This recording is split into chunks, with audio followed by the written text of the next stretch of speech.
એટલે ધીમી સ્પીડમાં કર અને આ નજીક આવે ને પછી ફેવર પહેલો જ ઝાટકો મારી દેવાનો.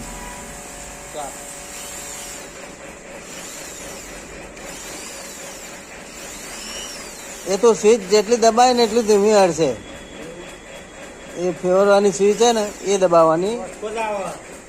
હા ધીમે ધીમે દબાય ના ધીમે ધીમે જો આટલું ધીમે હેડા